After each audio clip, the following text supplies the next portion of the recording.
Introducing Instagram Teen Accounts, a new way to keep your teen safer as they grow, like making sure they always have their seatbelt on. All right, buckle up. Good job. New Instagram Teen Accounts, automatic protections for who can contact your teen and the content they can see. Ryan Reynolds here from Mint Mobile with a message for everyone paying big wireless way too much.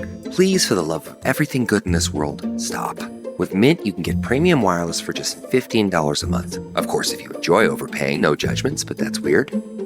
Okay, one judgment. Anyway, give it a try at mintmobile.com/switch. Upfront payment of $45 for 3-month plan, equivalent to $15 per month required. Intro rate first 3 months only. Then full price plan options available. Taxes and fees extra. See full terms at mintmobile.com. Stores. Rolling. Fratelloni's Hardware and Garden Stores brings you Garage Logic Podcast number 1110. Wow. July 12th, 2023. 106 degrees on this day in 1936 and 48 degrees on this day in 1941.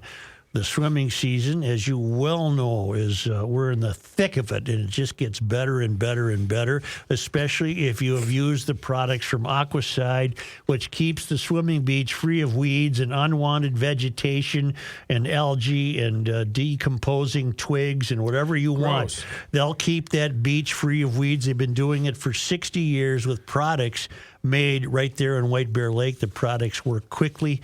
They're safe. They've been approved by all the about 48,000 different government agencies. All you got to do is call Aquaside, describe to them what you're facing, what you're looking at.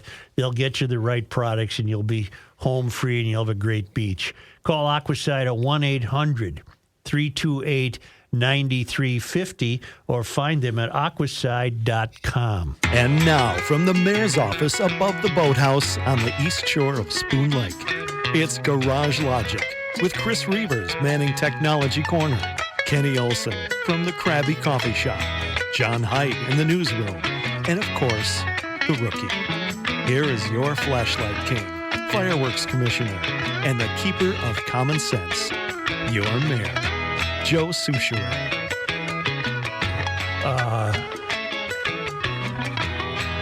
Joe, I just got done listening to the July 11th podcast. That was yesterday, where you were pondering on the question of what sacrifices are we willing to make to slow or stop climate change, assuming that man is the one causing climate change. You and Kenny keep asking the next logical question, as would any good GLer, and ultimately you get to the conclusion that we are on the fast track to some form of socialism, communism, or totalitarianism. The next question that is posed is also a good one. When will people ultimately push back and say this hysteria has gone too far?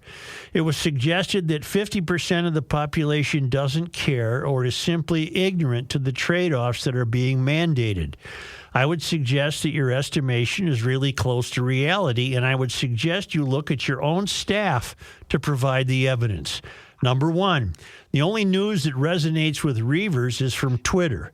Number two, Rookie could not care less about that conversation and is literally chomping at the bit to discuss the food options at this year's state fair. Accurate. Exhibit A and B, Your Honor, we are doomed because we are surrounded by idiots. Yep. Even worse, these idiots are allowed to vote themselves out of prosperity. Good luck, Don Heidemann.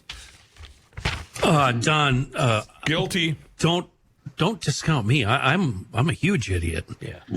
Seriously. How come you didn't come up right? Yeah. Come on. Yesterday, what came up in that conversation was a piece from the Federalist by Joy Pullman, and she was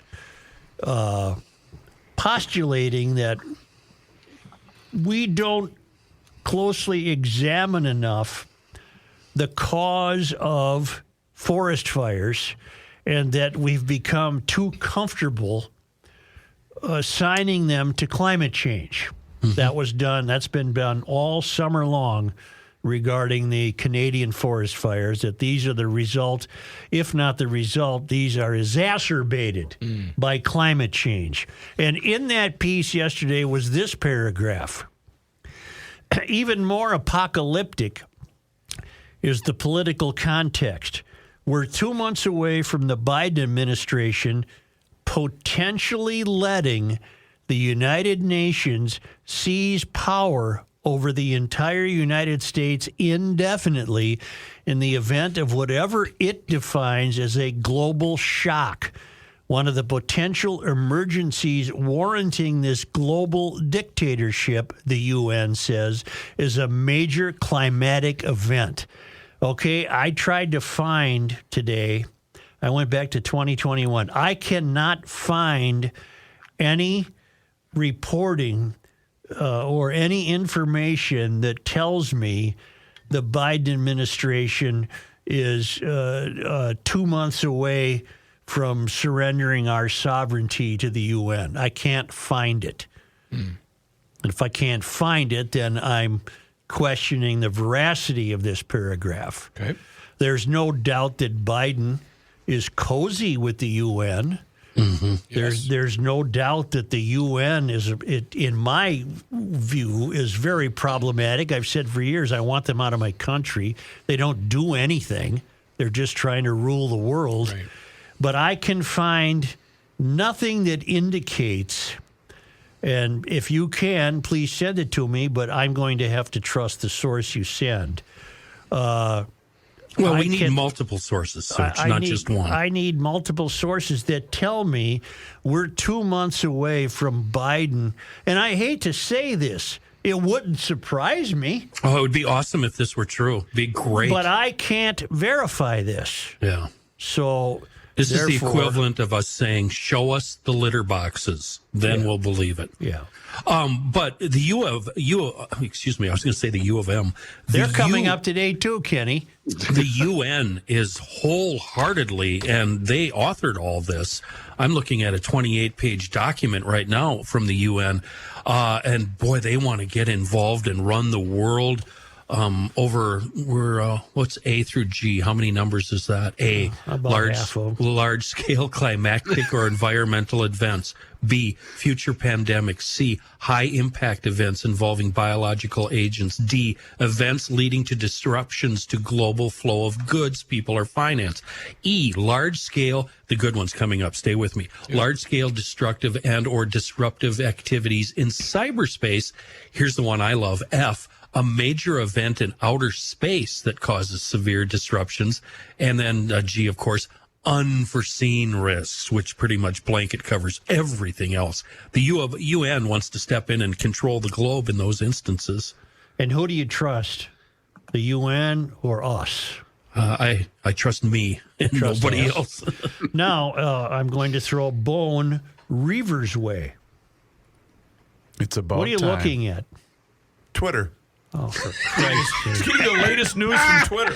You jump. You're Yesterday, so easy, Joe. and so you weren't on topic. You vaguely were, but you brought up a Twitter story that was suggesting thousands and thousands of children in the Congo mining the materials needed for batteries. Well, it's true. I have, of all places, I've been alerted to an NPR piece by Terry Gross. Oh. And Terry Gross has to be the heroine of the left for many reasons. Yep. And here it is, how modern-day slavery in the Congo powers the rechargeable battery economy. I seriously cannot believe that the Democrats aren't informed about this. Or the euphorians, excuse me. I think Democrats know, euphorians just figuring it out. Smartphones, computers, and electric vehicles may be emblems of the modern world, but, says Sid Harth Kyra, their rechargeable batteries are frequently powered by cobalt mined by workers laboring in slave-like conditions in the Democratic Republic of Congo. Kara, a fellow at Harvard's T.H. Chan School of Public Health and at the Kennedy School, has been researching modern-day slavery, human trafficking, and child labor for 2 decades. He says that although the DRC has more cobalt reserves than the rest of the planet combined, there's no such thing as a clean supply chain of cobalt from the Democratic Republic of the Congo. In his new book, Cobalt Red, Kara writes that much of the DRC's cobalt is being extracted by so-called artisanal miners, freelance workers who do extremely dangerous labor for the equivalent of just a few dollars a day. You have to imagine walking around some of these mining areas and dialing back our clock for centuries, Kara says. People are working in subhuman, grinding, degrading conditions. They use pickaxes, shovels, stretches of rebar to hack and scrounge at the earth in trenches and pits and tunnels to gather cobalt and feed it up the supply chain. Kara says the mining industry has ravaged the landscape of the DRC. Millions of trees have been cut down. The air around mines is hazy with dust and grit, and the water has been contaminated with toxic effluents from the mining processing. What's more, he says, cobalt is toxic to touch and breathe, and there are hundreds of thousands of poor Congolese people touching and breathing it day in and day out. Young mothers with babies strapped to their backs, all breathing in this toxic cobalt dust. Cobalt is used in the manufacture of almost all lithium-ion rechargeable batteries used in the world. And while those outside of the DRC differentiate between cobalt extracted by the country's high-tech industrial mining companies and that which was dug by artisanal miners, Kara says the two are fundamentally intertwined. There's complete cross-contamination between industrial excavator-derived cobalt and cobalt dug by women and children with their bare hands. Industrial mines, almost all of them, have artisanal miners working, digging in and around them, feeding cobalt into the formal supply chain. It's a long piece. I don't need to read it to you. It's sinful. It's evil. It's horrific.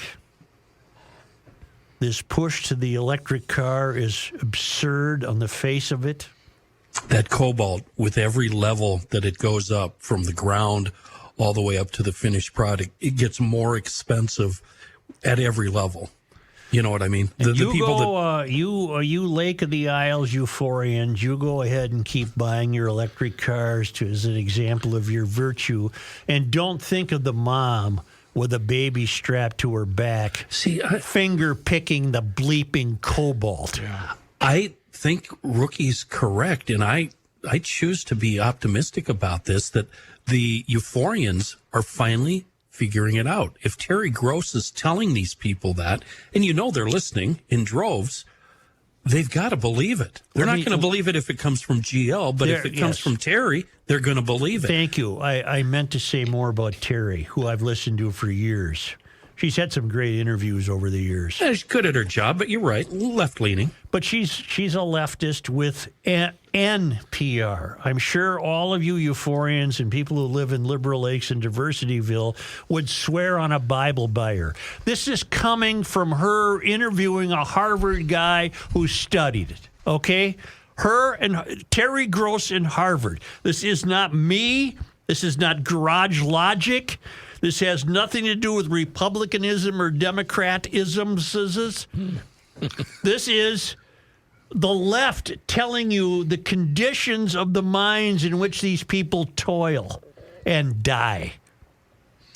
Now, you say the left is starting to get it, Kenny? Well, I'm hoping. It kind of seems that way. I'm hoping. This from Breitbart, which would not be a Terry Gross site. No, not at all. Running out of juice. Unsold electric cars are piling up on dealer lots. I don't mean to cause harm to people selling electric cars. You have to put food on your family. Okay. And if the manufacturers are stupid enough, or as Kelsey might suspect, duplicitous enough to sell these to you because they need something new to sell you, Unsold electric cars are piling up on dealer lots as the auto industry cranks out more electric vehicles than there are buyers in an attempt to compete with Tesla. Luxury brands in particular are struggling with high inventories of EVs that no one wants to buy. Jonathan Gregory, Senior Manager of Economic and Industry Insights at Cox Automotive, likened the situation to the 1989 film Field of Dreams, which coined the phrase, "If you build it, he will come." In the car world, companies have built their electric vehicles, and now they are waiting for customers to arrive, Gregory said. A survey conducted by Cox Automotive found that 51% of consumers are now considering either a new or used EV, which is up 38% from 1921. But despite interest, sales are not keeping up with increased output as the nationwide supply of EVs in stock has swelled 350% this year to more than 92,000 units, which translates into a 92-day supply, according to Axios. This data does not include Tesla, which sells directly to customers. Meanwhile, dealers have 54 days worth of gasoline-powered vehicles in inventory. Normally, there is a 70-day supply. So, EVs, you have a 92-day supply. Gasoline-powered, 70-day supply. Okay. Okay, cool. EVs apparently are tending or are increasingly sitting there, especially the more expensive ones. Question for you, and does the piece cover this? Are they blaming the market or are they blaming the manufacturer? Could it be that Matthew and Kenny are right and the left is finally getting it? Or is it because they're too expensive? Or is it just that because the manufacturers are just coming at it too hard and fast and heavy? I would love to say that they're faltering because the American public listens to this show. But that's not the case. Right. I'm going to have to go with price. Yeah. As for luxury brands, they appear to be struggling, as taking a closer look at them reveals much higher EV inventories than others.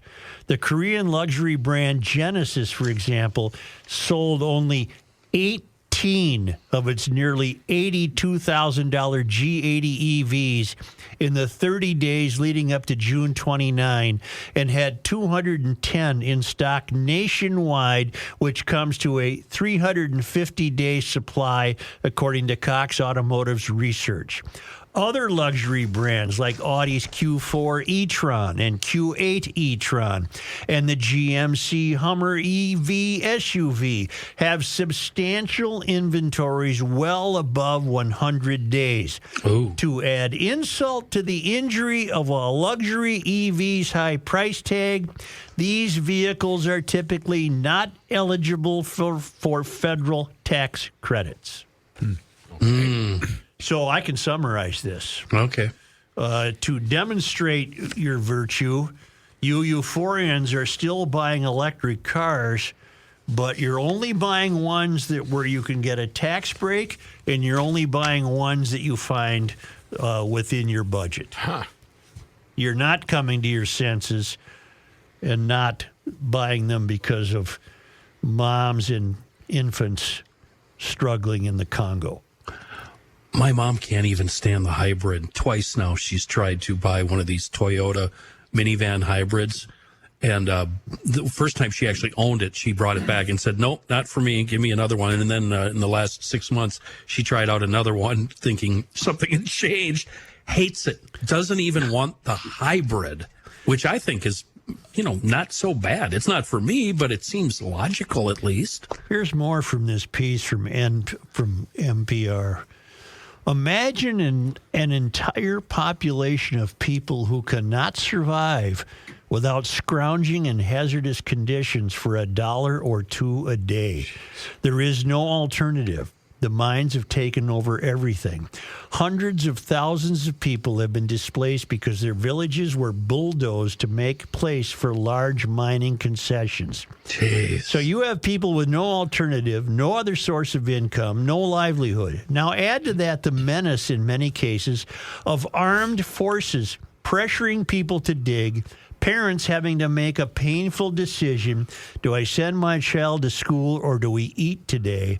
And if they choose the latter, that means bringing all their kids into these toxic pits to dig just to earn that extra 50 cents or $1 a day that could mean the difference between eating or not.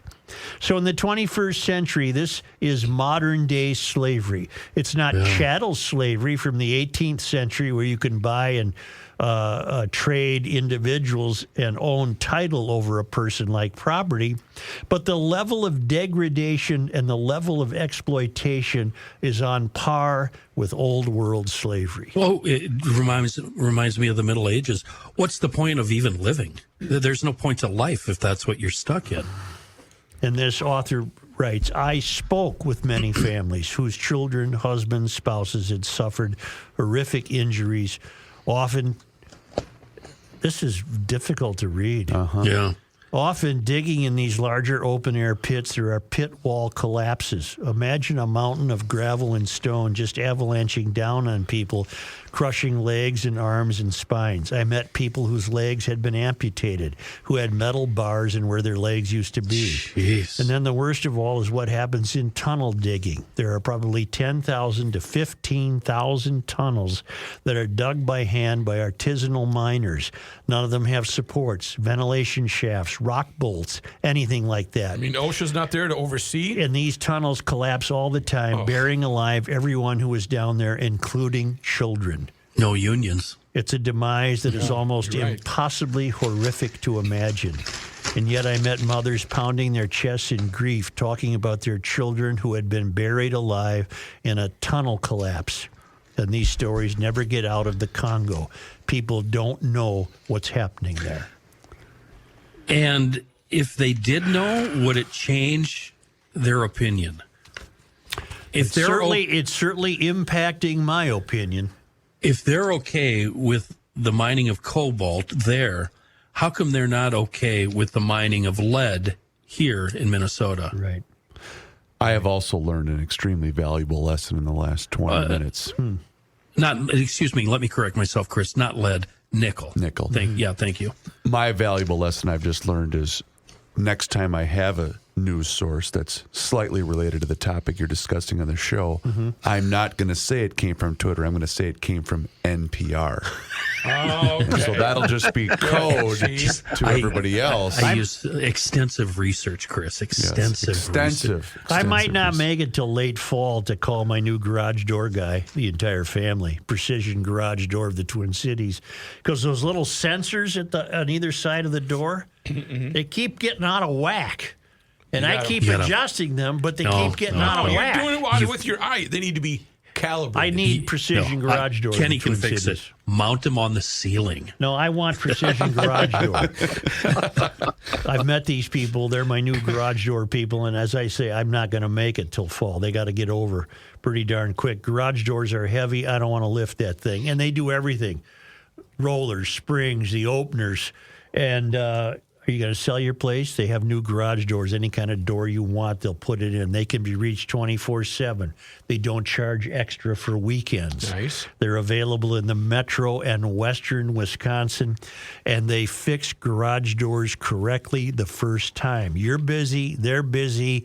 They're not going to hang around. Right. They come in, they say, what's the problem? Too busy. And you point it out, and they say, let us take care of it. They fix garage doors correctly. Precision Garage Door MN. No, make it precisiondoormn.com. But the whole outfit's called Precision Garage Door of the Twin Cities.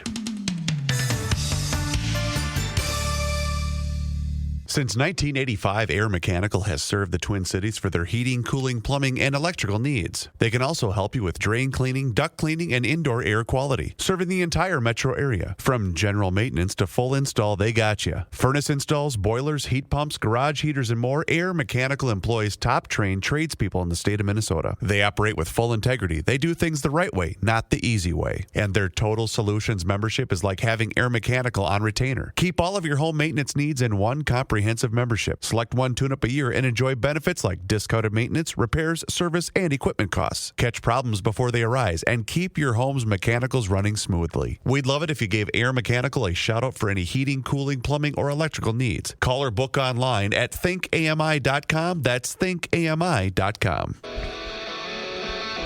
Here's a man who spends hours in hardware stores, sifting through the nuts and bolts of life. Joe Souchere. Who dis? This is Joe's guy. Would you forward this to me? Hang on, I got it. Hang on. I already love it. Kick it in, though. Let's go. 1, 2, 3, 4.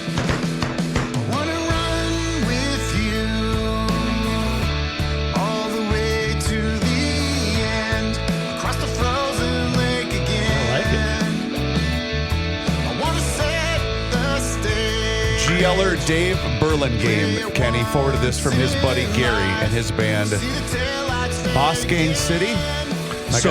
Willard Munger? Such, you like it? I do. I might have to rethink my liking it then. Well, G. Eller volunteered this for us and made it for us. If you like it, I'm not sure that I like it. That'd be like ripping Dylan. Yeah, that's true. Moon Motorsports, the most exciting showroom in the region. More of the latest Triumph models still rolling in. Drop into Moon, Monticello. Check out the Triumph Street 77766 Moto 2 edition, the Triumph Rocket 3R Chrome edition. They also have a complete lineup of the latest generation of the Tigers adventure motorcycles, including the 850 Sport in both graphic and Baja Orange. The Triumph lineup, vast, a lot of Triumphs to choose from. You can see them all at moonmotorsports.com. And if you like getting out in the dirt, ATV riders or Moon just received a truckload of your favorite Polaris sportsmen. You know, speaking of Polaris and the side-by-sides, the Ranger, it's now my goal, and I shouldn't reveal this too much details, but I plan on driving a side-by-side across the country. I want to start on one coast in a Polaris Ranger side-by-side and drive it to the other coast. I think that would be a lot of fun. And to get that, I'm going to go up to Moon in Monticello and buy one. They're just off 94, 25 minutes west of the Twin Cities. And, of course, like I said, the web, moonmotorsports.com. China cornered the global cobalt market before anyone knew what was happening. It goes back to the year 2009 under the previous president in the Congo, Joseph Kabila. And for euphorians, I'm still reading from NPR. He signed a deal with the Chinese government for access to mining concessions in exchange for development assistance, a commitment to build roads and some public health clinics, schools, hospitals, things like that. And that opened the door. Before anyone knew what happened, Chinese companies had seized ownership of 15 of the 19 primary industrial copper cobalt mining concessions in the Congo. Wow. So they dominate mining excavation on the ground, and not just that, they dominate the chain all the way through to the battery level. They have about 70 to 80% of the refined cobalt market and probably half of the battery market. And what do we have in this country? Squad. You got college kids crying and pouting about their safe spaces and their pronouns. And as we weaken, China really doesn't give a bleep what your pronoun is. Nope. And so the electric cars you're driving, I would imagine the materials needed for the battery, I don't know this for a fact. I wonder if you can go to a dealership and say, look, I want an electric car, but I want one with a battery that was made entirely in the United States. Yes. For materials in the United States. Do you think that exists? Can you? I don't know. I'll look. I'm going to buy an electric car today, but you have to demonstrate to me that every ounce of the battery was realized from the United States of America. Yeah. Because I'm not going to contribute to a mother with an infant strapped to her back, scrounging around in the Democratic Republic of the Congo. I'm old enough to remember the first democratically elected president of the Congo, Patrice Lumumba. You're thinking about buying a Patrice place? Lumumba. Here's what happened to Patrice. I swear Jason Bourne killed him. The first democratically elected president of the Congo in 1960, Patrice Lumumba, made a pledge that the country's immense mineral riches and resources would be used for the benefit of the people who live there.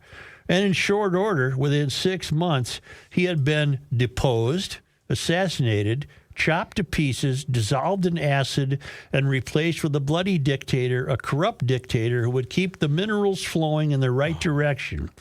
So if you don't play ball with the power brokers at the top of the chain and with the global north, Patrice Lumumba showed what's the outcome, what will happen.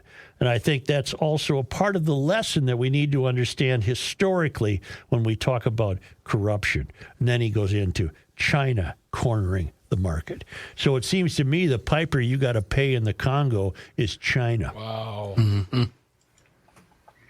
I have your answer. Yeah. Dateline February 17th of 2023. Tesla introduced the LFP formula to its U.S. lineup last year. Now Ford is following suit. Ford announced on Monday that it will build a new $3.5 billion EV battery factory in Michigan dedicated exclusively to manufacturing LFP style I don't know what batteries. LFP means. I'm sure it's a style, but that they're building a factory to make just the batteries. That's fine, but where are the materials coming from? Okay. I mean, if it's a boatload of cobalt shipped over here that Mom dug up, I don't want the damn Ford or Chevrolet or Buick electric vehicle. I don't want any of them if that's the case. It's pathetic. Have you ever seen a mom with an infant strapped to her back, Rook, on an oil rig? I have not. Have you ever seen that? I have not. It's difficult enough to have that baby strapped to your back and do your daily activities at home or traveling through the airport, let alone be picking at. I had the little guy one time when I was vacuuming, and he may have slipped a little bit. Oh, jeez. Did the vacuum suck him up? No, but at least he landed on the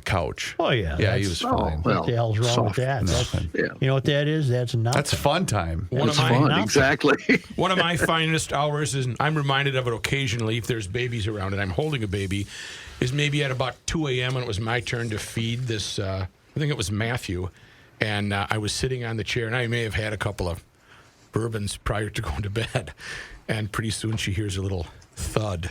Yeah. And kid fell off. And comes out, and he was moving around. I think he slipped, and by that point, I'd already. Yeah.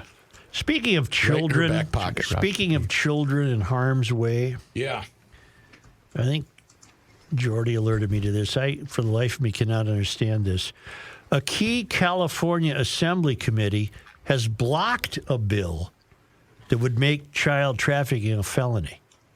Has blocked a bill. There's a bill out there that's going to make it a felony. This person has said, we don't want it, we don't need it. How and why?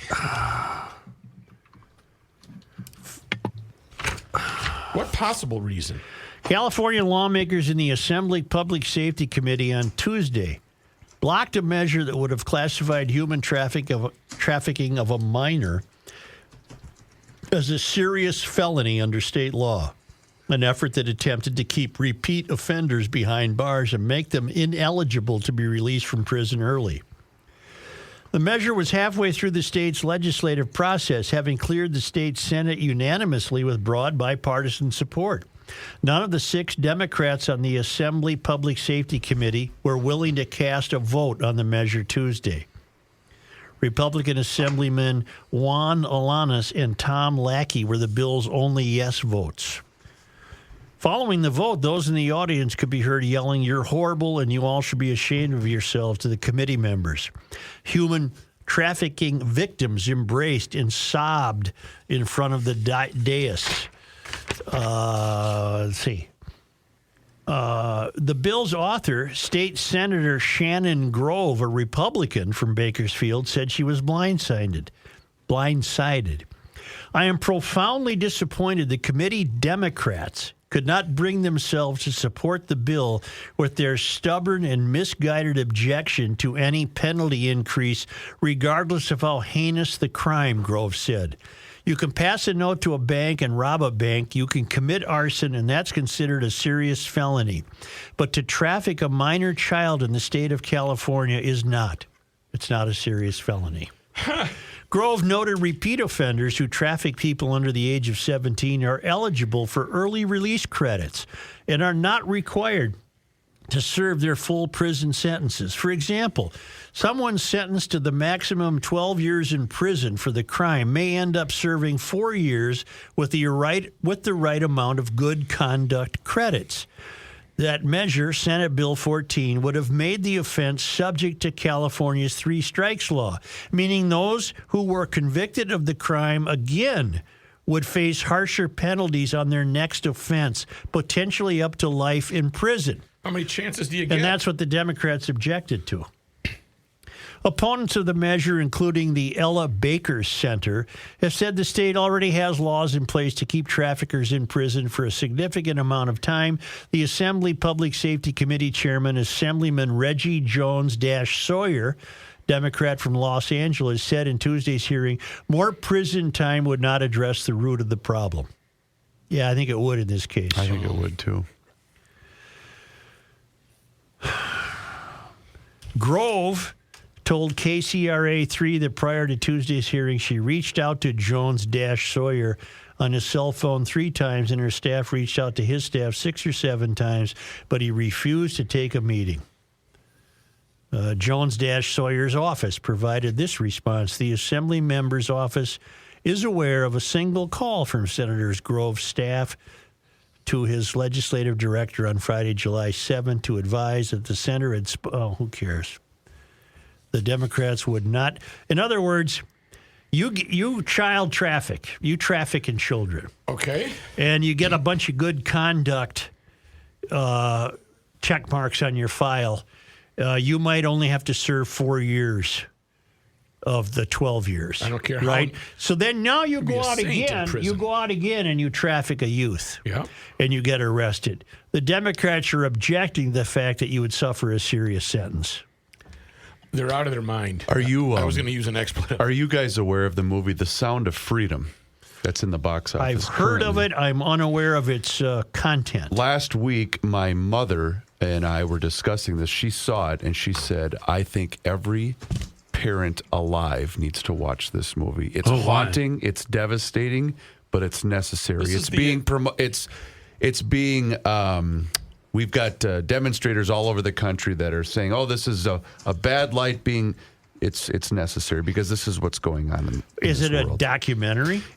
No, it's not a documentary, but it's a story of a man who rescues a young boy, I believe out of Colombia, from child trafficking, then realizes that his sister is still in captivity. So the little kid's sister. Correct. Yeah. So he goes and tries to find the sister. He tries to find the sister. But, ladies and gentlemen, this is an effort, and I don't care. I'll die on this hill. This is an effort to continue to normalize this type of behavior, and I don't know how you can see it any other way. I don't understand it.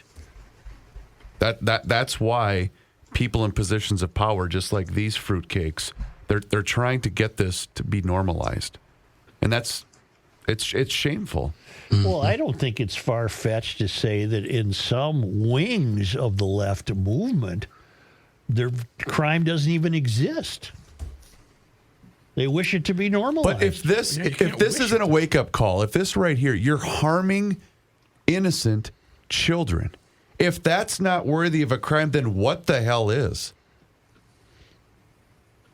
You see where Minneapolis has yet another safety program? Yeah, but public safety. This one's going to work. Is this the one that's going to work? This is the one. This is the other one. You know why this one might work? Why? It's called the Harvard Plan. Oh, sure. No, Harvard. Because they Harvard. $400,000 to a consultant. There's a gentleman wearing a Harvard tie because he went to Harvard. He's got very patches strong. on his elbows. And I believe Cedric Alexander would wish to hire some more people, maybe just to analyze the Harvard Plan. Cedric the Entertainer, yes. Cedric, you are a bullshitter from the word go. I've given up on that goofball. Yeah, he figured it. He figured it out. Excuse me, do you have any Grey Poupon? Wow, they're going way back to what, They got 1975? more they got programs Where are they getting all their money? It'll be you, but you don't live in Minneapolis. I ain't been in Minneapolis. It's the Harvard plan. We're going to involve more of the communities as opposed to the police. Now I'm getting English. That's not really a hard thing. Thank God the government is there to help us. Oh, what would we do without them? Catch this Cedric's act the next time he's on TV. How much? $400K? He's really a polished bullshitter. Excuse my language, but there's no other way to say it. This is unbelievable. They hired this guy to come in here and wear his $500 suits, and he hasn't done a thing. And to cut him some slack, what the hell can he do? What the hell can the Harvard plan do? Right. What the hell can the Department of Justice do? You have people who behave badly, and you are afraid to say that because you are idiots. Is he considered to be a consultant, Joe? No, he's got a gig. He's the director of public safety or whatever the hell he's pretending to be. Because that's where the real money is, consulting. Well, he's a doctor. Yeah. Yeah. If we had any sense at all, we'd shut this podcast down and start consulting other podcasts. Then we'd really make the big dough. Right. Big dough. Would you like to return with Mr. Heidt? But first, I want to tell the GLers about North American Banking Company, proud supporters of Garage Logic's 30th anniversary, and we thank them for that. And I'm a proud customer. That's my guy Bilski. Yes, it is. And I'm a proud customer of North American Banking Company, and you should be too. They have 6 locations to serve you: Roseville, 50th in France, Hastings, Woodbury, Shoreview, and their new location over there in Maple Grove. Now, they offer the same online and mobile banking options that the other big banks do, but you know what? They also offer the service of a community bank. North American Banking Company is locally owned and operated, which means that loan decisions are made right here in the Twin Cities, and this helps business owners solve problems and expand their business with confidence. Their team of experienced bankers are ready to help business owners navigate all of the challenges and obstacles that come along with owning a business. When North American Banking Company first opened back in 1998, they made a promise to deliver a better banking experience for their customers, where you know your banker and they know you. While a lot has changed since 1998, this commitment to being a true community bank in the Twin Cities, well, that has not. So find them online right now. nabankco.com. That's nabankco.com. That's their website where you can go online and check them out. And North American Banking Company, member FDIC, is an equal housing lender. From high atop the boathouse on the east shore of Spoon Lake, we're celebrating 30 years of Garage Logic. Thanks in part to North American Banking Company. Okay. And you're the professional newsman, John. I'm going with John's take on this. A couple zoo stories. This one you can find on the Garage Logic page at the website. Mr. Reavers got this one for me. Heather Bouncer videotaped her 13-month-old Jack at the zoo, sitting in front of the glass that encased some lions. Jack was wearing an outfit that was black and white striped. One of the lioness must have thought Jack was a zebra. Tried to get the kid? Tried to get Jack through the glass. And it's pretty funny. Mom talked with Good Morning America this morning. She said by the whole thing, Jack was amused. Yeah, he loves kitties.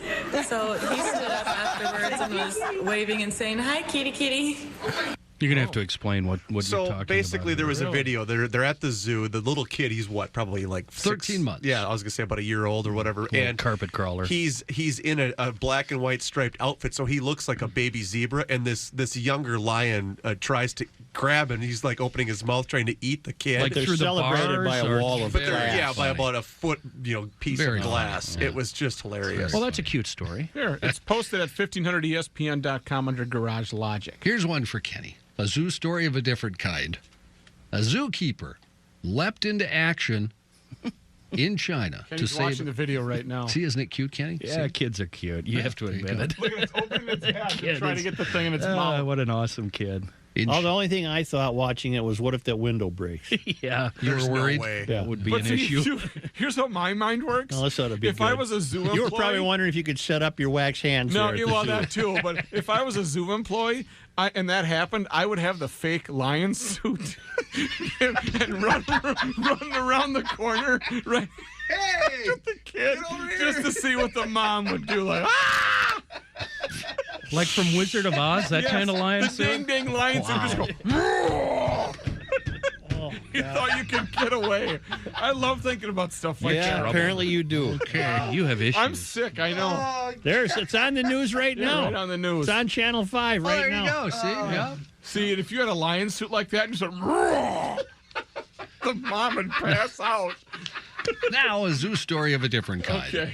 A zookeeper in China jumped into action to save a constipated baby monkey by licking the monkey's rear end with his tongue. Oh. I'm out. Okay, turn off Kenny. You're right.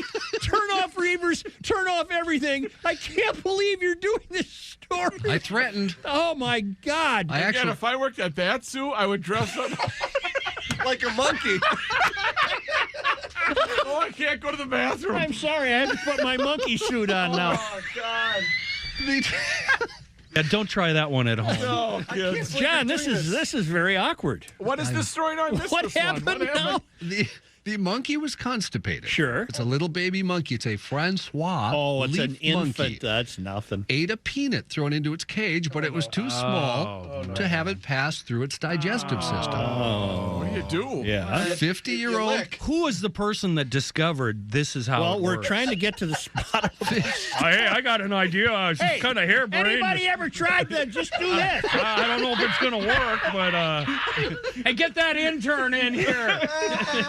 50-year-old Zhang Bongsheng, a keeper at Wuhan Zoo, said the monkey's life was in danger. So he washed the bottom with warm water. Oh, okay. Cleaned it up. Yeah, and then licked it for... Okay. Now it's okay. Yeah. Hey, don't worry about me. I used to do this in the Army. Go get Bong Shang. We got another one that just ate a walnut. Washed the bottom with warm water and then licked it for an hour Well, before... what would that do? Well, he got it out in 5 minutes, but he was just having so much fun. An hour. He couldn't stop. It took an hour, and then the monkey was able to go to the bathroom. For Pete's sake, just put some, soup on it or something. Yeah. I mean, what the hell? Well, anything but this. Zhang did say afterwards, I laughed with satisfaction to know that I'd helped the little guy out. Thank you very much. 30 years of Garage Logic is brought to you by North American Banking Company. A better banking experience. Member FDIC and equal housing lender. To learn more, go to nabankco.com. Join us all summer long as we look back at 30 years of GL memories. You cannot stop him. He'll just make a move. Joe Souchere. I love that guitar. Yeah, that's nice. I can give you the self-described description of this band if you'd like once you're done with your... You might not start. First, let's talk about the big Independence Day sale, the 4th of July sale with Liberty Safes at Maple Grove Lock and Safe. Keep those valuables safe, secure from calamity and fire.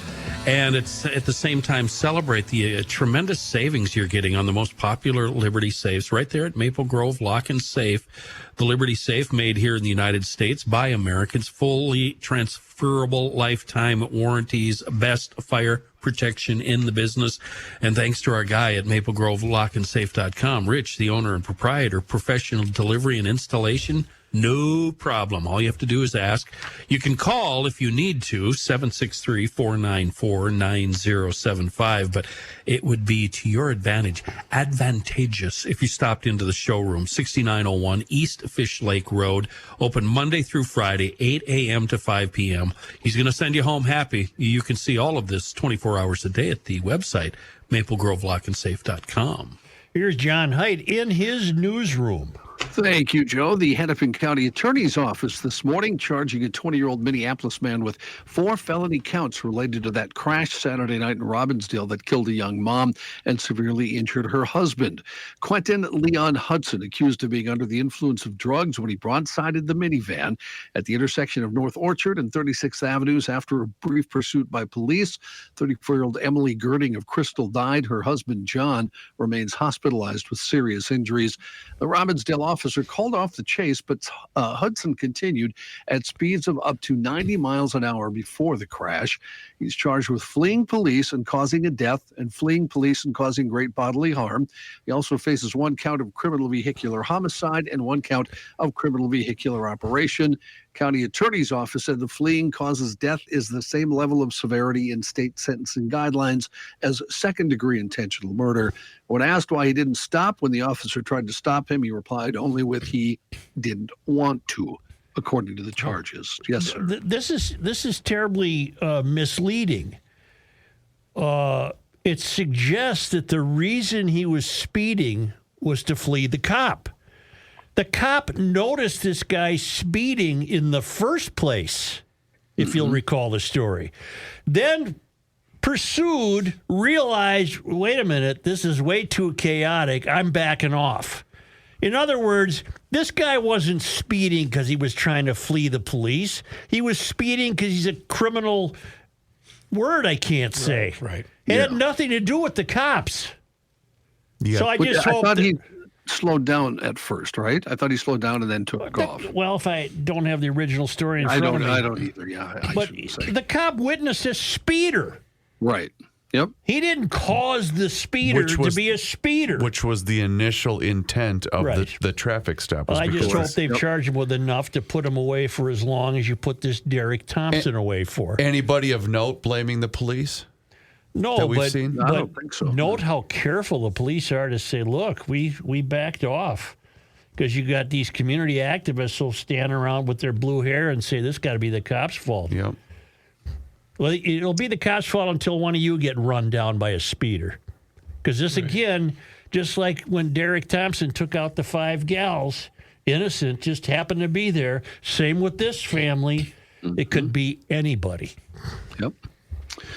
A man convicted of murder in the death of 9-year-old Trinity Addison Smith will spend decades behind bars. Dupree Robinson sentenced yesterday morning to 37.5 years in prison for the shooting that killed Addison Smith back in spring of 2021. That's not long enough. No, you'll remember the story. We talked about it a lot. Addison shot May 15th, 2021, playing on a trampoline in the backyard of her friend's home on the 2020 block of Ilion Avenue North and died less than 2 weeks later. Robinson had pleaded guilty to second-degree murder back in March. His sentence fell on top end of what was expected to receive under terms of the plea deal. Robinson had initially been charged with second-degree murder, later indicted on a first-degree murder charge. After victim impact statements were read in court, Robinson also briefly spoke. In a statement, he said he felt sorry for Addison Smith's family, but denied having anything to do with her death. And again said his guilty plea should have been withdrawn because he was under the influence of opiates when he made it. He moved to withdraw the plea in April, but Judge Julie Allen denied it, saying she believed Robinson fully knew what he was doing when he entered the plea and didn't have his judgment impaired. She reiterated that feeling before sentencing him. Community members voicing frustrations during a listening session about juvenile crime at Mount Olivet Church in Minneapolis last night. The public had the chance to share concerns with a panel of Hennepin County judges, including Chief Judge Todrick Barnett. Several city residents emotionally describing the targets of crime, including carjackings. One woman telling the panel 2 armed men entered her garage, held her at gunpoint, stole her car and valuables in 2021. She told the council, I think the most disconcerting thing was this person had a lengthy juvenile record. Community members questioned what the court is doing to prevent youth from reoffending and whether stricter consequences are needed. Judge Angela Williams said, none of us up here want kids to reoffend. It seems like we're letting kids go, but every time we see a child, we're trying to get to their needs as quickly as possible. Juvenile court presiding judge Mark Kappelhoff explained the court has implemented new policies over the last few months as a result of a previous listening session. Those changes Any young person charged with fleeing an officer in a motor vehicle will be mandatorily detained and has to appear before a judge within 36 hours. Any youth charged in an auto theft must get a court date within 3 days to expedite the case. Any carjacking case in which a young person is charged will be specifically assigned to a judge, and the court has launched a pretrial services program to provide earlier intervention and support for their family. It just makes me more mad. It's the judges. I mean, big deal if they get in front of a judge quicker. If the judge just sets them free. Doesn't matter. Yeah. And one question for you guys. Were you as disappointed with the choice of where they had the meeting? Were you as disappointed as I was? Where'd they have it? Mount Olivet Church. Which prevents anybody with any kind of morals at all from really truly speaking their mind, because this subject deserves yelling and screaming and swearing, and a good person can't do that in a church. Oh, plus bleep these listening sessions. Let's have some do something sessions. Well, see, that should be said, but you can't say bleep this in a church. You just, I mean, if you're a decent person. Right. Well, it's a Lutheran church. I can get away with it. The penalty is not as bad. Star Tribune reporting a former Twin Cities property management executive has admitted to embezzling more than $3 million from his employer to fund a lavish lifestyle. David E. Katz pleaded guilty in U.S. District Court in St. Paul to wire fraud in connection with the embezzlement while he was the chief financial officer for Durand and Associates in South St. Paul from 2012 until his firing in 2017. Durand and Associates specialized providing homeowner association services that included lawn care, snow removal, and building services in exchange for a monthly fee. The plea agreement between the prosecution and Katz's attorney says that federal guidelines call for him to get a sentence ranging from 2 3/4 to nearly 3.5 years. However, federal judges have discretion when sentencing defendants. They're not bound by those guidelines. The plea deal also calls for Katz to pay back the $3 million he stole. Sentencing for Katz, who now lives in Arizona, has yet to be scheduled. Wait a minute.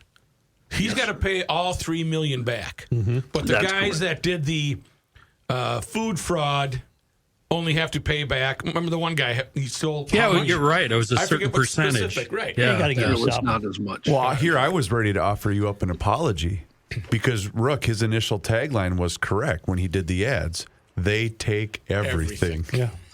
They take It's everything. a different property management company, but they take everything. Let's take a short break here and hear from our friend, the Rookster. Well, I'm very happy to tell you about Minnesota Masonic Charities online at mnmasoniccharities.org. And not a lot, I don't tell you about what their services are. I tell you about their scholarships and so forth, but Minnesota Masonic Charities has a lot going on. Between their Minnesota Masonic Home, that's in Bloomington, they're celebrating 100 years of compassionate, exceptional care going to aging adults. Beautiful place, listed on 80 pristine acres of woods and pathways along the Minnesota River. Minnesota Masonic Home, just one of the ways they help people out. The Minnesota Masonic Children's Clinic. The ability to communicate and process language is critical for the healthy development of kids. Ages birth to 9 years is particular important time. Well, they help those kids with the Minnesota Masonic Children's Clinic. Minnesota Masonic Heritage Center. There's so much to do. Why am I telling you about this? All you have to do is go to their website, mnmasoniccharities.org. You can poke around for the scholarships, the podcast, and all of their services. The reason they're on Garage Logic is to get the word out that they're not patting themselves on their back. They're just saying, look at what we're doing. We're proud of ourselves, and we're proud of the people that we're helping. So I'm not even going to give you a phone number. I'm just going to tell you, go to their website, mnmasoniccharities.org. When you do talk to someone, though, just don't forget to tell them you heard it on the Garage Logic podcast.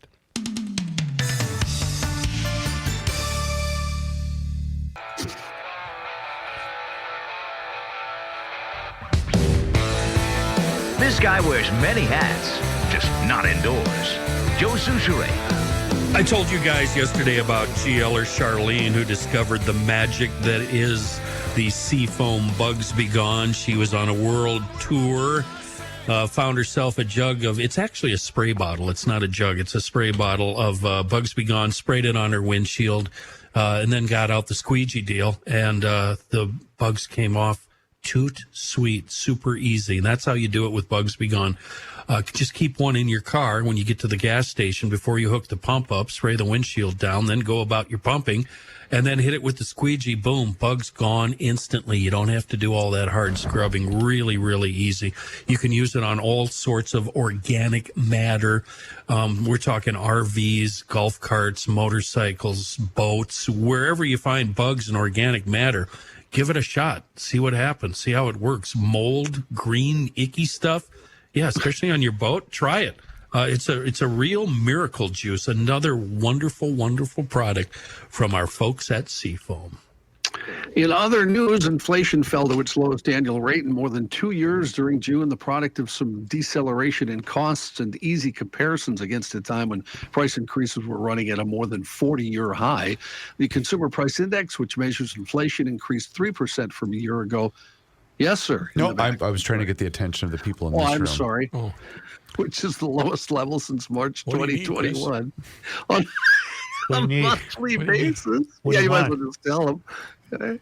No, I don't think. I'll wait till you're done. Okay. So, sounds good.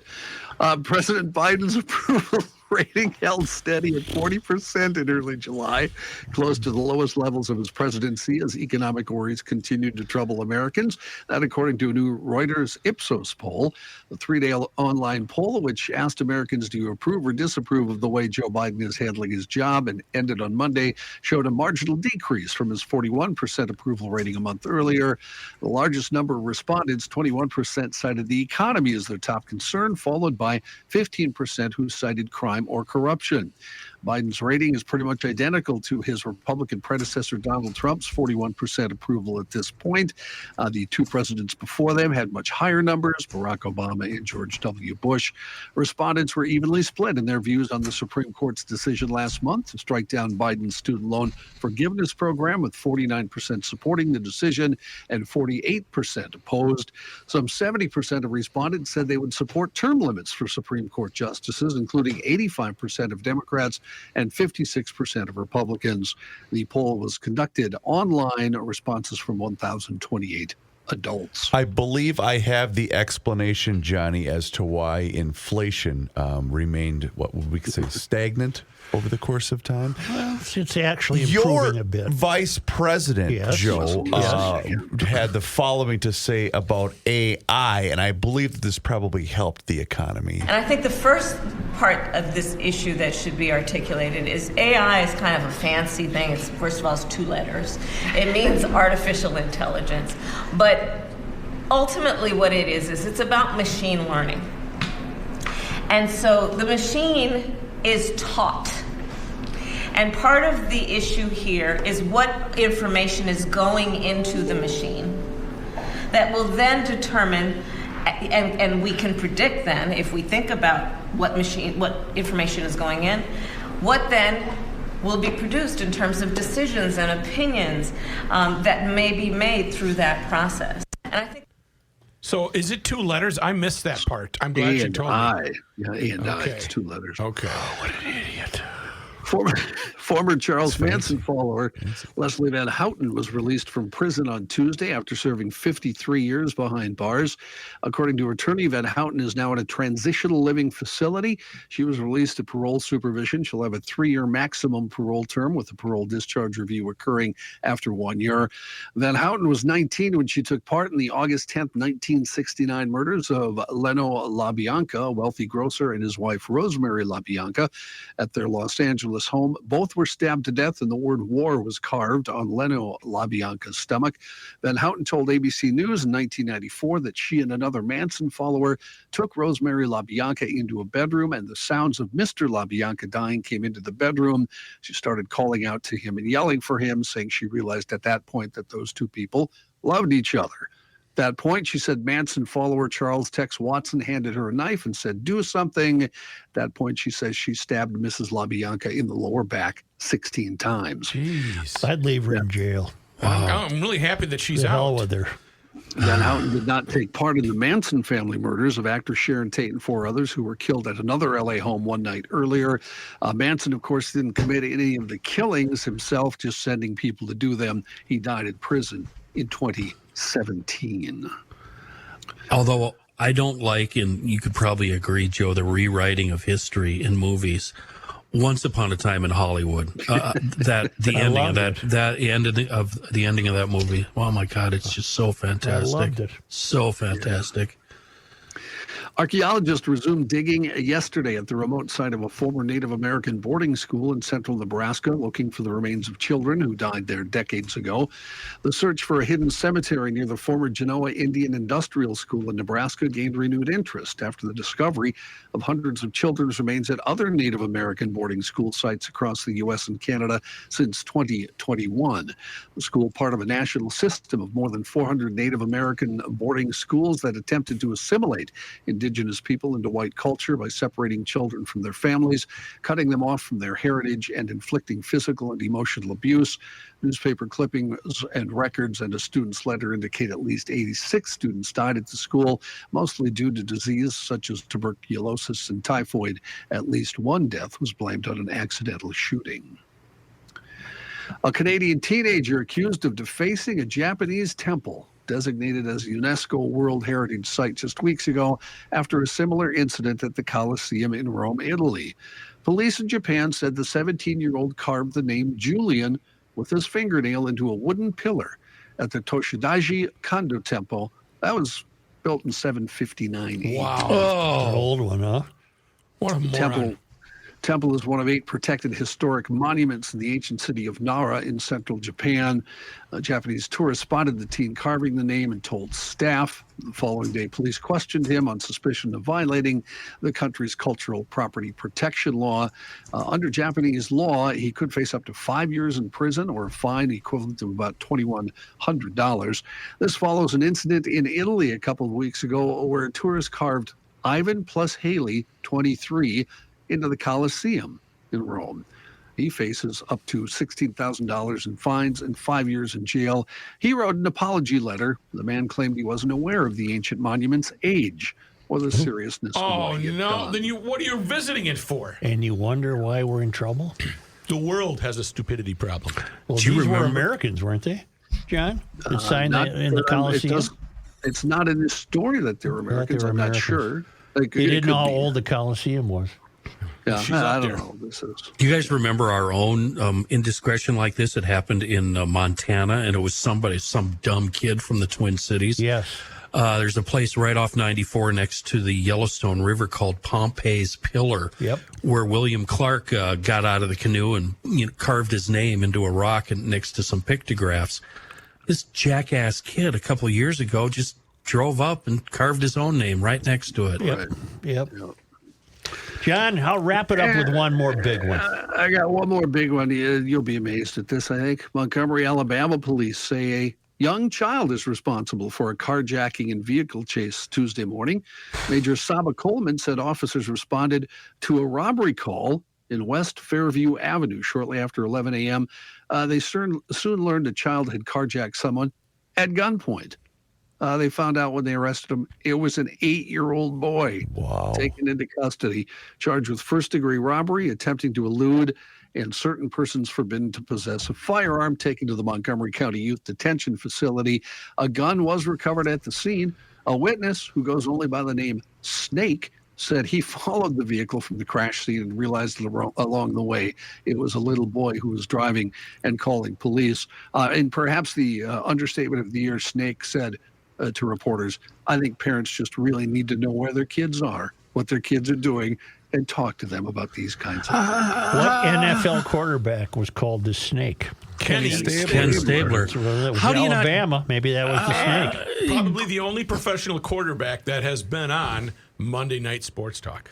He was? You had him on for some reason. That was early in 1990 or something like that. Grab the firearm from the kid, pop him in the face, throw him in the back, and take him to the cops. Yeah. What the hell?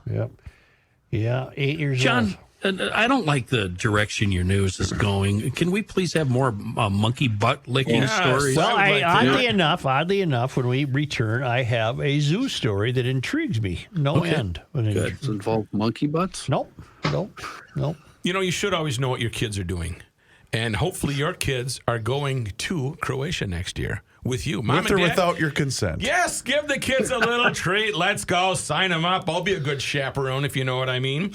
We're talking about 8 days on the Adriatic King. It is an 18-cabin motor yacht. You can see it in action, and it's a really, really neat boat. We're going to be living like How do I see it in action? EscapeWithUsVacations.com has a video of the entire ship and its perks, including a hot tub and a pool, etc. Great dining room. I think the bar is going to be pretty good, too. I bet. Yeah, it is going to be. This is next year. It's not this July. It's July 14th to the 21st. Maria and Teresa over at Escape With Us Vacations, my 2 sisters, are hosting as long with me. Yes, you're going to have to live with me for 8 days. Are you going to perform? I haven't billed him yet for that. We haven't discussed how much I'm going to bill them for that. But if you would like to call, and there are garage logicians, Steve and Julie, our friends from Brady, they're going. Yeah, I got one of my moles going with his wife. 651-788-4338, and some returning garage logicians as well. So it is going to fill up. There is an option for a second boat, but I'm not going to be arrogant enough to think that they're going to bring 2 boats. What is this, a Taylor Swift concert? I just want to fill one boat up first. So EscapeWithUsVacations.com. Get all the details of what's included, because there's a whole long list that I'm not going to be able to do in the 45 seconds that I have left for this ad. Will there be a professional skipper on this boat? You're not driving the boat. There's a full crew. Yeah, all right. There's a full crew. It's going to be like, what is it, Down Under? What's the show? Boat show? Below the Deck is a reality show. I'm unaware of that. This is going to be just like that. All right. 651-788-4338 or EscapeWithUsVacations.com.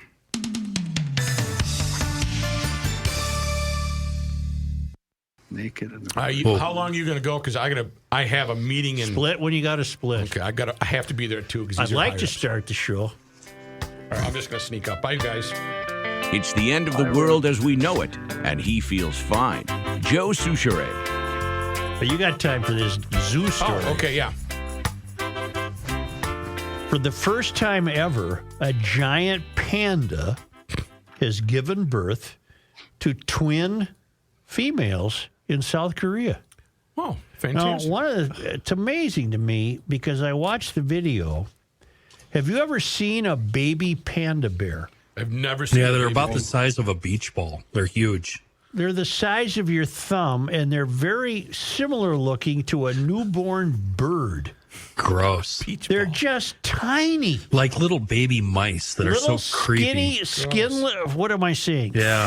Hairless. Yeah. Little teeny things, and Mom puts them in her mouth to kind of travel around the she den. heard the zoo story. And I don't know how they grow up to be these massive, beautiful creatures because the babies are just ugly as sin. They're pink. They look like little lizards or something. They're pink. And they're tiny. Well, I have the audio of the guy explaining it, Chris. I gave you why does that that surprise you that they're tiny? Of course, they're newborns. No. But I've seen a giraffe get birthed. They come out. They're walking in 10 minutes. On Hollywood Boulevard? No, on a documentary. Oh, okay. Yeah. They're big. It's big. They're a bit wobbly, but yeah. John, they're not that long. They're tiny. Go look at the video. They're tiny. I'm watching a mom pick one up with the mouth here. They're like a tree. Here's an explanation. Oh, what do we got? The video. Squeaking. That's the name. That's the sound they make. 이번에 쌍둥이를 낳은 것이 우리 멸종 위기종의 상징과자 같은 이런 판다들이 좀 더 이제 보호받고 I told you there was an English. Yeah, this is from Care 11. There was an English version of that. Care11.com. Where was this? Is this Korean? South Korea. He's playing the South Korean. Here, let's start it over again. I know a little bit of Korean. Translate for us if you would. All right. 이번에 쌍둥이를 낳은 것이 This young one is 우리 very 멸종 small 위기종의 because it 상징과자 has just 같은 been born. 판다들이 Now the 좀 mother 더 will 이제 보호받고 mother will 보존될 lift 수 this 있는 baby into its 계기가 된 것 mouth 같고요. 아울러서 and 많은 분들이 판다뿐만 move 아니라 it to 많은 the other one 야생동물들과 또 to 환경에 make sure 대해서 that what is 관심을 present 갖게 today 될 수 있을 것 is 같아서 a safe, 기쁘게 healthy 생각합니다. panda. Thank you. Yeah. Matthew, did he say it wasn't anything? funny. I'm telling you what it. Did he say anything about licking a monkey's butt? I left that part out, but toward the end he said, No, he didn't. If there's one way to do this, my friend showed me the other day. I got something from the mole you guys need to hear. Okay, while I'm packing up, you do what you got to do there. But thanks, listen Bobby. to this. Put them in a body bag. Yeah. Let's see. What? Are you okay over there? Yeah. What? Explain that reference. What? It's a Karate Kid reference, but I didn't get it. Oh, okay. The mole, who's very trustworthy, sends me this from the Minnesota Department of Human Rights. We want to hear from Minnesotans who believe they experienced or witnessed discrimination. Please complete the form below to report the incident. The information goes directly to an investigator at the Minnesota Department of Human Rights. Oh, my God. You can also call the discrimination helpline at such and such. When you call, translation, interpretation services are available. Filling out this form does not mean you filed a charge of discrimination. We will review the information you submitted and determine if the reported incident is covered under the Minnesota Human Rights Act. This chart explains what happens after you report discrimination. You have within 1 year to report the alleged act of discrimination to the Minnesota Department of Human Rights. Huh. Well, this is the beginning of the... and so it begins. The list. Yep. Yeah. What the... And there's mothers with infants strapped to their backs mining cobalt so these idiots can drive electric cars. This is the beginning of the bias registry. Yep. It is. But remember, they stress this isn't to find people and prosecute them. It's just so they know. It's a study, so they know what kind of discrimination exists. The same mole alerts me to the fact that Native American tribes are demanding reparations from land that the University of Minnesota sits on. You can't bring this up with 2 minutes left in the show. I have more than 2 minutes. I have all the time in the world. Several Native American tribes whose ancestors sold more than 94,000 acres of land to make space for the U of M now want reparations. 11 Native American tribes sold the land to make room for the university over 150 years ago, but researchers claim the time has come for restitution, the Washington Post reported Sunday. Even though such universities have tens of millions of dollars at their disposal, they are not trying to use the funds to improve the lives of Native Americans, alleged Ann Garagiola, a descendant of the Boy Fort Band of Chippewa. The document alleged the school's founding board of regents committed genocide and ethnic cleansing of indigenous people for financial gain, using the institution as a shell corporation through which to launder lands and resources. Meanwhile, the Native groups across the nation are pushing many colleges and universities to make a move regarding the issue, the Washington Post said. Cornell has embarked on a research project to account for all the land that it took from the Native communities. The University of Wisconsin at Madison flew the flag of the Ho-Chunk Nation on campus for the first time in 2021 to acknowledge land taken from the tribe. And the University of California system has pledged to give free tuition to some Native American students amid a movement to reclaim tribal lands. So the U of M is really getting windmilled here. They've got on their stump so often to apologize for land that they shouldn't be on, that the Native Americans wised up and are do something about it. And they're coming to get them. They absolutely should. They should live up to everything they've said in the last few years. Turn the U of M over to the Native American tribes. Absolutely. All of you precious failed academicians who get up there and say, first we must apologize for we're standing on Native land, then give it back. And I think we should take it a step further or farther. One or the other. In addition to farther is time. Farther is time. Further, I think you want further. The Louisiana Purchase, that was a steal. We should definitely pay France what it's worth today or give it back. I ain't paying the French nothing. I sold a house in South Minneapolis a couple of years ago. I want a little bump. That house is worth more now. Either that or give it back. These two screwballs that run Ben and Jerry's ice cream, They want the Biden administration to give back stolen indigenous land. They sent that out on the 4th of July. And now, I'm sorry, Chris. That's okay. Yesterday's highly rated Weekly Scramble podcast, Mike and I discussed this at length, and I did not know this, but seriously, Mike looked this up. Ben & Jerry's is owned by a company out of the UK. Yeah. And this just in, we had a tiny little disagreement with them way back when, around the 4th of July. A little bit, yeah. And they strategically did this on the 4th of July when they issued out that particular sentiment from Ben & Jerry's. And Mike said, I don't think we should have a boycott of Ben & Jerry's. We should have a girl-cott. And he went into great detail. It was very, very well done by Mr. Fratelloni in yesterday's show. Okay, so I was going to go on a tirade, and now I think I'm going to put the brakes on that, about the Black Hills. What? Because the Black Hills, it was part of the Laramie Treaty that we gave that to the United States. We said, that's yours, you keep it. And we even at what one do you mean point we gave them to the United States? Yeah. The United States gave them their own property, the Black Hills, because they considered it, big medicine, right? But then gold was discovered. But then we kicked out the gold miners. But then the government sent Custer and a bunch of guys to go in there and spy with prospectors. They found gold, and then they just let Americans swarm over the Black Hills and take over. Okay, if you want to go down this road, what land in the United States do you not have to give back? Thank you for bringing that up. That sets me up perfectly. Every single inch. Give it all back. Lands are fought. War is usually a fight for land. Well, we won. Manifest destiny.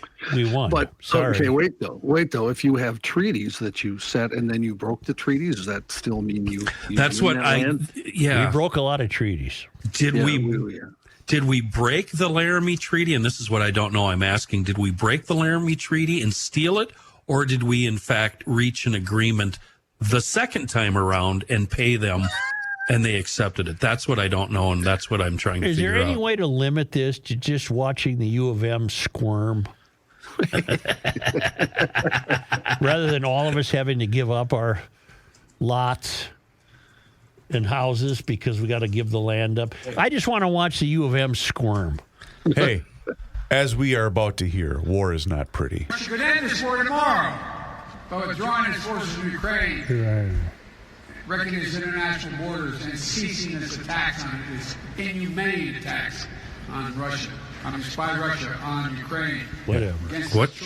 Yeah, so Russia didn't attack Russia. Here, a quick search. I found this. The following year, Congress passed an act that redrew the lines of the Fort Laramie Treaty, seizing the Black Hills, forcing the Indians onto permanent reservations, and allowing the U.S. to build roads through reservation lands. I believe it was 2 treaties. Well, the Congress redrew the treaty without any Native American. I wonder if the UM will shut up now. U of M will shut up and quit saying we're standing on we got to win this native battle land.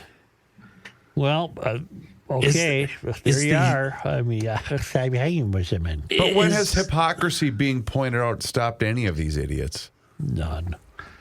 What's the final goal of the UN? Is it global? The UN or the University of Minnesota? The UN. World domination. Yeah, that's what I figured. But they don't do anything except grouse. They don't like the way things are going. They don't accomplish anything that I'm aware of. So, what are you going to do? Anyway, the Native thing, it's a fun topic to talk about, and I don't think there is any real true answer. Because obviously giving stuff back isn't going to help. No. Neither is cutting a check. I have a request for a very tough ruling. Mike Hawley writes, "Hail the Flashlight King." Hail you. Mayor, I need a ruling, please. I was talking to my brother, who is also a GLer, and I told him that I've discovered a new basic instinct of women. That is, they always want to turn the music down. No matter what is going on, out in the shop, in the car, when you're home by yourself and you've got the tunes going, if they enter the area, they will tell you to turn the music down. Instantly. My brother says this is just a facet of the FFLF, and I can see his point. But when I'm out in the shop running the generator and the welder, it's loud. I have the tunes cranked up so I can still hear them. If the old lady comes out to the shop with a sandwich for me, she will immediately demand that I turn down the music. But I'm working. I'm not having fun, so I don't think I'm being FFLF'd. But maybe she just sees me playing with toys. So is this a unique instinct, or is it just the FFLF? A ruling, please. Mike in South Dakota. Oh, there's so much to discuss here. Boy, that's a tough one, Mike. How many times have you been driving in traffic? Traffic gets thick, and the first thing she does is turn the radio down. Well, I'm about to say something that will place us in a strange world. I don't know where I am. I'll do that. Yeah, Joe. Me too. If I'm looking for something or an address or something, I have to turn the radio down. Okay. The only thing that relieves stress, the stress of heavy traffic for me, is seriously loud music. Oh, it puts me at ease. Well, if I'm in a traffic jam and I know I can't go anywhere, I'll still listen to the radio. But if I'm in the midst of making a move or trying to find something, I turn the sound down. I'm married to a woman where when we are on a voyage somewhere, and this is exactly why I like to travel alone on long road trips. If the four of us are in the vehicle and it's finally quiet in the back seat, she'll say, "So, do you guys want to go to baseball?" Jesus Christ, woman, they just stopped talking 5 seconds ago. Yeah. Were you praying there? I was. Yeah. Lord forgive me. Can we get back to the FFLF? No. I can tell without her saying or doing or making any kind of bodily gestures when she hates the music that's playing. It's not, like I said, she doesn't move, she doesn't look at me. It's just some weird vibe that she puts out. Yes. And I have to, so I change, I hit fast forward on the music, and then she'll say, "Thank you." Mike in South Dakota, I have not forgotten you. Mike. I'm attempting to discern a ruling here. I don't think he's getting FFLF'd because he says he's not working. The female fun limitation factor is the uncanny ability of women to throw a monkey wrench into the festivities at absolutely the wrong time. True. That's the FFLF. Well, so then what would this then be? Do we need a brand new rule? No, here? I don't think this is anything except this is just innate female behavior. Yeah. It's a controlling mechanism. Could this be filed under a distinction without a difference? You know what this goes back to, Joe? Huh? And I remember this moment distinctly. It was my favorite moment on GL in the 60 years you've been on the air. The simple phrase. 60 years. The simple phrase. You can leave that running, babe. Oh, we got to play that. Oh, this is the opposite of that. Yeah. This is the opposite of "you can leave that running, baby."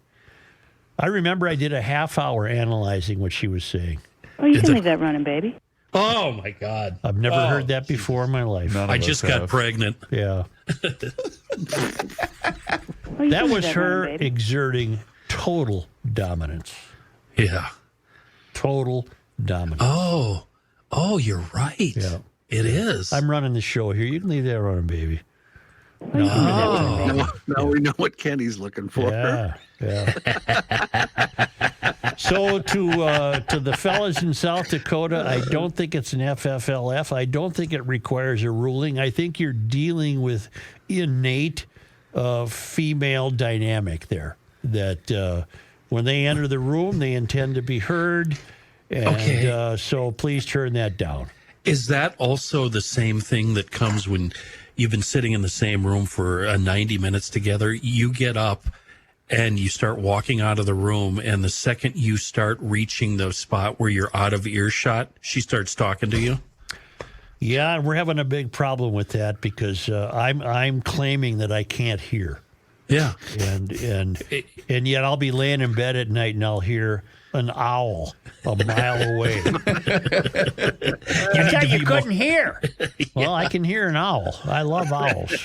How about when she gets home from work, or she's getting home, you've been there a while, and before the door is even all the way open and she's fully past the threshold, she starts talking to you.